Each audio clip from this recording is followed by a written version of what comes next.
సిద్దిపేట జిల్లా మిరుదొడ్డి మండలం పెద్దచెప్యాల ప్రభుత్వ ఉన్నత పాఠశాలలో విద్యార్థులు మధ్యాహ్న భోజన కార్మికులు ఉపాధ్యాయులతో వాగ్వాదానికి దిగారు. ప్రభుత్వం ఎంతో ప్రతిష్టాత్మకంగా తీసుకున్న మధ్యాహ్న భోజనం కార్యక్రమం భోజన కార్మికుల నిర్లక్ష్యం మూలంగా అన్నంలో పురుగులు వస్తున్నాయని విద్యార్థులు ఆవేదన వ్యక్తం చేశారు.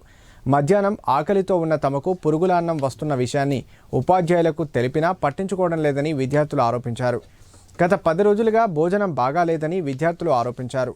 కార్మికులకు వత్తాసు పలుకుతున్న ఉపాధ్యాయుల తీరుపై విద్యార్థులు ఆగ్రహం వ్యక్తం చేశారు. ఉన్నతాధికారులు స్పందించి పురుగులు లేని పౌష్టికాహారం అందించాలని డిమాండ్ చేశారు.